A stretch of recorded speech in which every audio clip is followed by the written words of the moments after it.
नमस्कार साथियों, बहुत बहुत स्वागत है आपका सुधा हिंदी क्लासेज में। इस क्लास में हम हिंदी साहित्य के कुछ महत्वपूर्ण प्रश्नों को हल करेंगे जो पिछली परीक्षाओं में पूछे भी जा चुके हैं। चलिए देखते हैं पहला प्रश्न। पहला प्रश्न है कि हिंदी प्रदीप के संपादक कौन थे। हिंदी प्रदीप एक पत्रिका थी और उसके संपादक कौन थे। बालकृष्ण भट्ट, प्रताप नारायण मिश्र, निराला या पंत। सही उत्तर है इसका बालकृष्ण भट्ट। बालकृष्ण भट्ट हिंदी प्रदीप का संपादन करते थे। यह एक मासिक पत्रिका थी जो कि 1877 से प्रारंभ हुई थी और यह प्रयागराज से निकलती थी। तो कभी कभी परीक्षाओं में यह भी प्रश्न पूछ लिया जाता है कि यह पत्रिका कहाँ से निकलती थी। तो हिंदी प्रदीप जो है प्रयागराज से निकलती थी। अगला प्रश्न है कि सरस्वती पत्रिका के यशस्वी संपादक कौन थे। प्रेमचंद, महावीर प्रसाद द्विवेदी, रामचंद्र शुक्ल या भारतेंदु हरिश्चंद्र। सही उत्तर है महावीर प्रसाद द्विवेदी। अगला प्रश्न देखते हैं। अगला प्रश्न है कि कल्याण किस प्रकार की पत्रिका है। सामाजिक पत्रिका, धार्मिक पत्रिका, आर्थिक पत्रिका या राजनीतिक पत्रिका। कल्याण एक पत्रिका है और यह एक धार्मिक पत्रिका है। इस वक्त यह गीता प्रेस से निकलती है। अगला प्रश्न देखते हैं। अगला प्रश्न है कि माधुरी पत्रिका का प्रकाशन कहाँ से होता था। आगरा से, इलाहाबाद से, कानपुर से या लखनऊ से। माधुरी जो पत्रिका है यह कहाँ से निकलती थी। सही उत्तर है लखनऊ से। लखनऊ से यह 1921 से निकलना प्रारंभ हुई थी। अगला प्रश्न है कि हिंदी नवजीवन के संपादक कौन थे। बाबू राजेंद्र प्रसाद, काका कालेलकर, गांधी जी या नेहरू जी।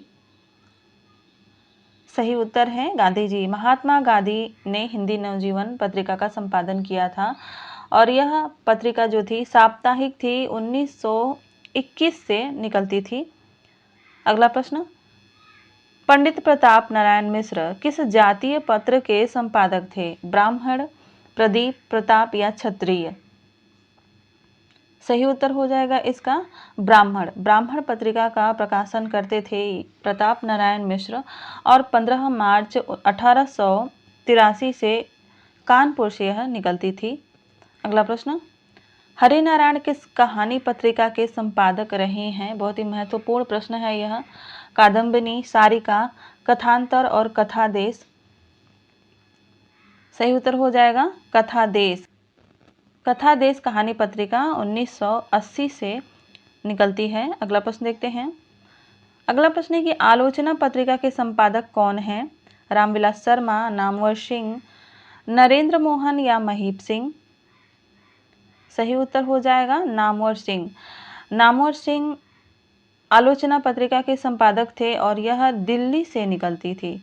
इसको भी आप लोग ध्यान दीजिएगा कि यह दिल्ली से निकलती थी, लेकिन इसके प्रथम संपादक अगर पूछा जाए तो वह थे शिवदान सिंह चौहान।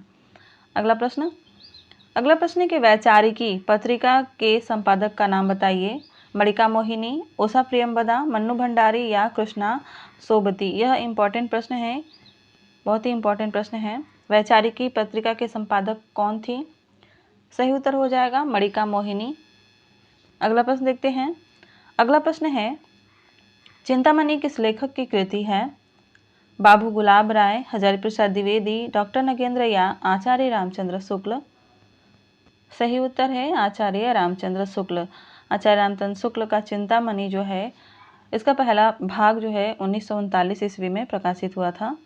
अगला प्रश्न देखते हैं। अगला प्रश्न है कि नासिकेतोपाख्यान के रचयिता कौन थे। इंसाल्लाह खां, सदल मिश्र, लल्लू लाल या सदा सुखलाल। नासिकेतोपाख्यान के रचयिता कौन थे। सही उत्तर है सदल मिश्र। इसका प्रकाशन 1803 ईस्वी में हुआ था। अगला प्रश्न देखते हैं। अगला प्रश्न है कि इनमें से महादेवी जी की रचना कौन सी नहीं है। ध्यान दीजिएगा, नहीं है पूछा गया है। पंचरत्न, पथ के साथी, अतीत के चलचित्र या मेरा परिवार। सही उत्तर है इसका पंचरत्न। यह महादेवी जी की रचना नहीं है, यह रामविलास शर्मा की रचना है। अगला प्रश्न देखते हैं। चंद्रकांता उपन्यास के लेखक कौन हैं। देवकीनंदन खत्री, शरद चंद्र, गोपाल राम गहमरी या विश्वंभर नाथ शर्मा कौशिक। सही उत्तर हो जाएगा इसका देवकीनंदन खत्री। अगला प्रश्न देखते हैं। अगला प्रश्न है, चंद्रकांता संतति किस प्रकार का उपन्यास है? जासूसी, सामाजिक, तिलिस्मी अयारी या मनोवैज्ञानिक? सही उत्तर है तिलिस्मी अयारी। अगला प्रश्न देखते हैं। अगला प्रश्न है कि हिंदी में जासूसी उपन्यासों के प्रसिद्ध लेखक कौन रहे हैं? देवकीनंदन खत्री, गोपाल राम गहमरी, जीपी श्रीवास्तव या सुदर्शन? हिंदी में जासूसी उपन्यासों के प्रसिद्ध लेखक रहे थे गोपाल राम गहमरी। सही उत्तर हो जाएगा बी ऑप्शन। अगला प्रश्न है कि शेखर एक जीवनी किस विधा की पुस्तक है? आत्मकथा है, जीवनी है, उपन्यास है या नाटक है?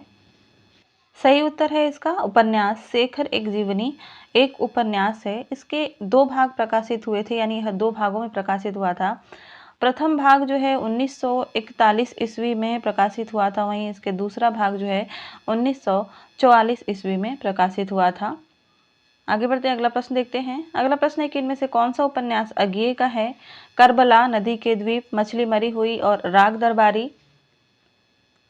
सही उत्तर हो जाएगा नदी के द्वीप। नदी के द्वीप जो है अज्ञेय की रचना है, वहीं करबला जो है प्रेमचंद का नाटक है।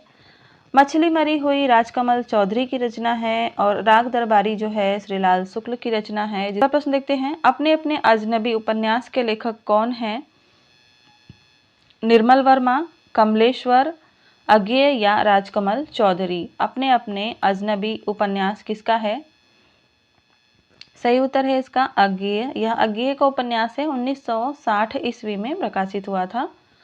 अगला प्रश्न, सेवा सदन किसका उपन्यास है? राजेंद्र यादव, प्रेमचंद, प्रसाद या रांगे राघव?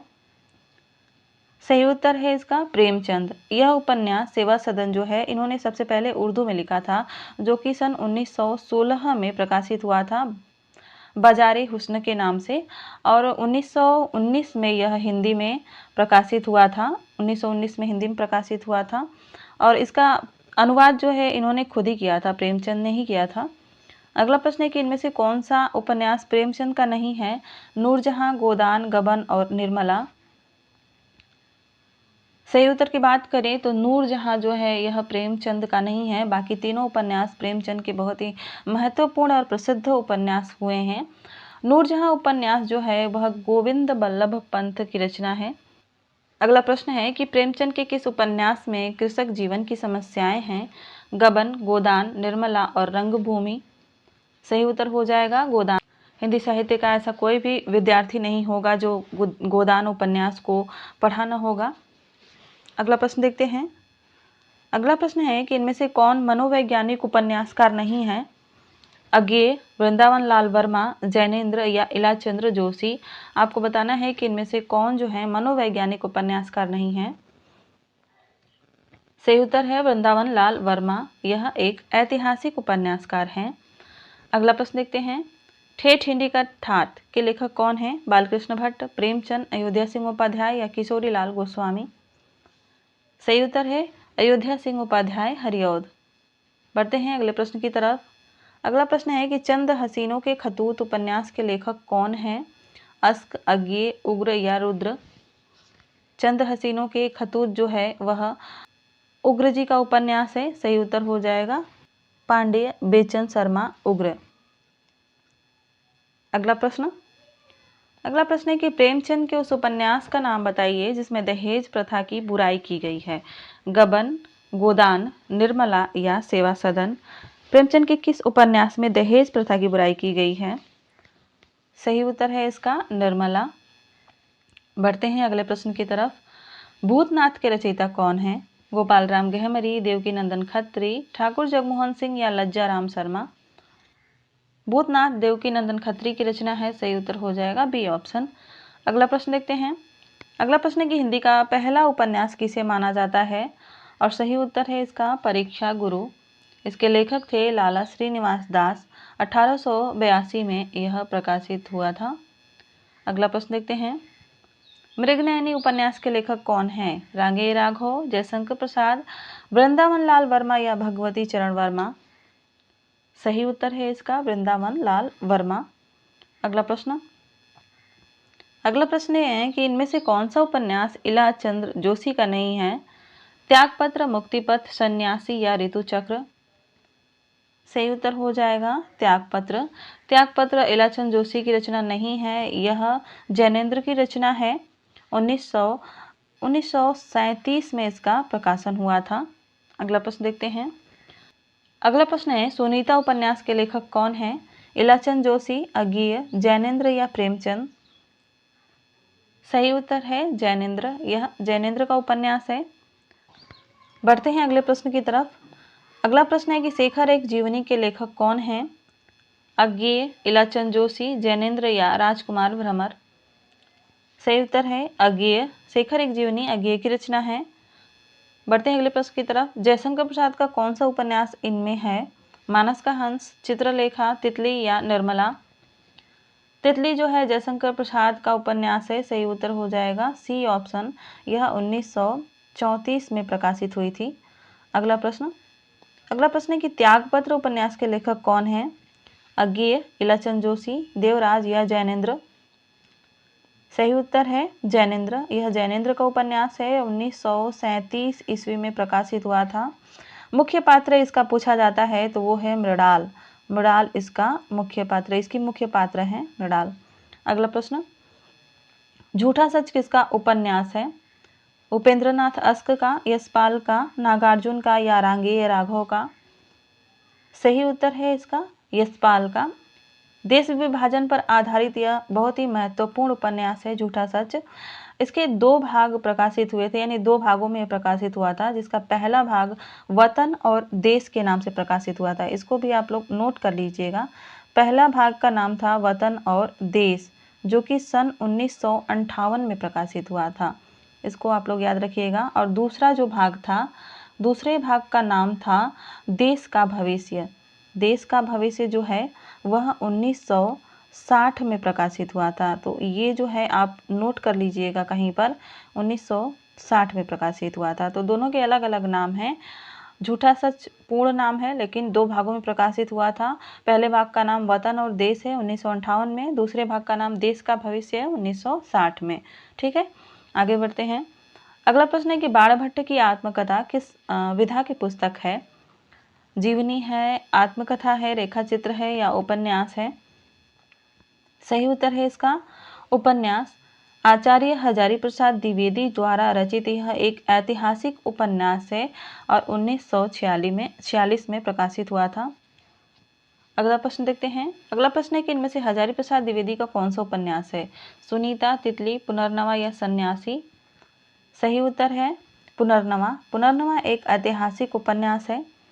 अगला प्रश्न देखते हैं। अगला प्रश्न है कि वैशाली की नगर बधू किसका उपन्यास है? जैनेन्द्र, अमृतलाल नागर, आचार्य चतुरसेन शास्त्री या भगवती चरण वर्मा? सही उत्तर है आचार्य चतुरसेन शास्त्री। वैशाली की नगर बधू के बारे में आचार्य चतुरसेन शास्त्री ने कहा है कि मैं अपनी अब तक की सारी रचनाओं को रद्द करता हूं और वैशाली की नगर बधू को अपनी एकमात्र रचना घोषित करता हूं। यह भी 2 भागों में प्रकाशित हुई थी। पहला भाग 1948 में प्रकाशित हुआ था और दूसरा भाग 1949 में प्रकाशित हुआ था।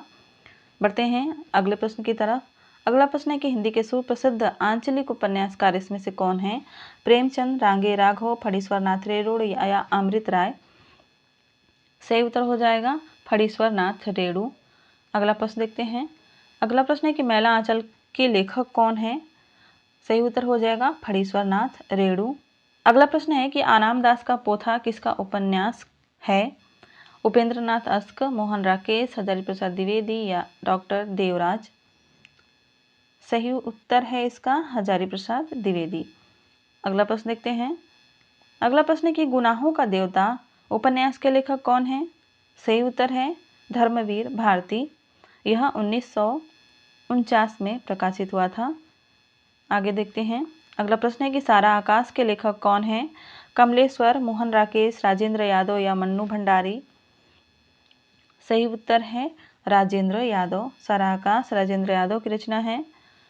अगला प्रश्न, इनमें से शिव प्रसाद सिंह का उपन्यास कौन सा है? नीला चांद, डाक बंगला, औरत या राग दरबारी?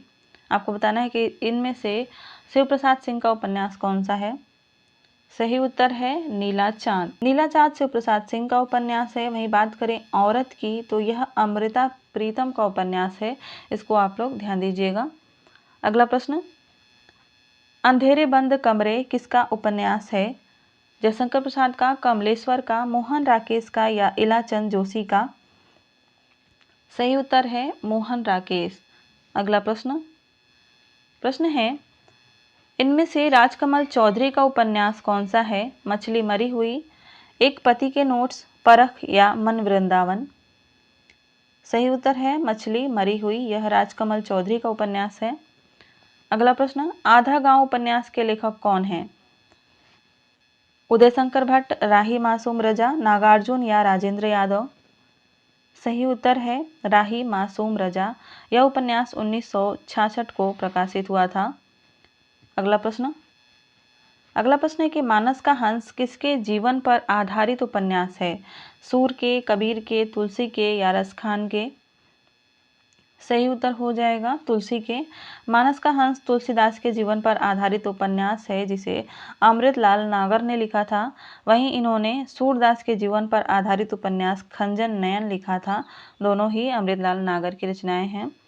अगला प्रश्न है कि तमस उपन्यास के लेखक कौन हैं? कमलेश्वर, भीष्म साहनी, रमेश बख्शी और निर्मल वर्मा?